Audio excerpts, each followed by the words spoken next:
The corruption case against Judge Portia Phahlane, a leader of the International Pentecostal Holiness Church, and their co-accused, is back in the Pretoria Specialised Commercial Crimes Court today. The state is claiming that Phahlane received about 2 million rand to deliver a favourable judgment. This money was allegedly paid by the leader of the church, Sandlana, in an attempt to influence a church succession case. Veronica Makhoali is on the story and is also live for us from the capital city.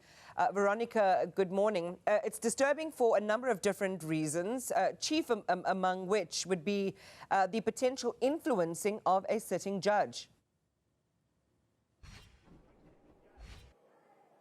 Yeah, that's correct, Iman. And for you to say that it's interesting for various reasons, I mean, it's not really often do you see members of a church inside a specialized crime court. But that's exactly what the state is alleging, that Portia Phahlane received between 2 million to 2.4 million from Sandlana. This is, of course, in regards to influencing certain cases before the High Court when it comes to the leadership battle, the long-standing leadership battle for the International Pentecostal Holiness Church.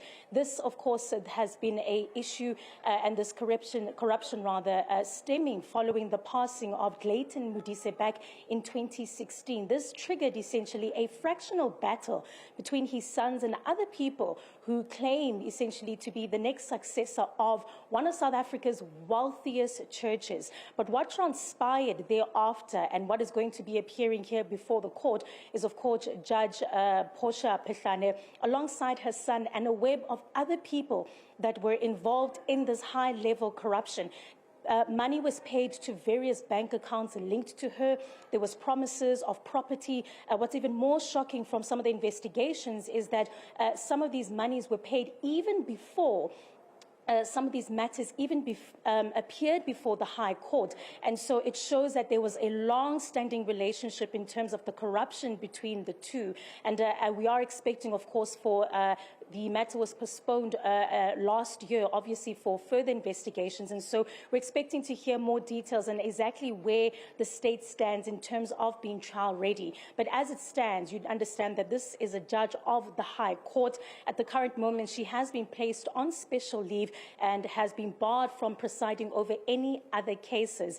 And as that, of course, is unfolding in the backdrop, the leadership battle for this church continues, but also puts a serious question mark and a cloud of doubt, if you will, on the judiciary. We also understand an investigation has also been placed with the judiciary in regards to her conduct, Iman. Veronica Makhoali, as you say, it's not every day, and so it's going to be really interesting to see how all these themes are intertwined, potentially resolved by the court. We'll have more from Veronica and the team later.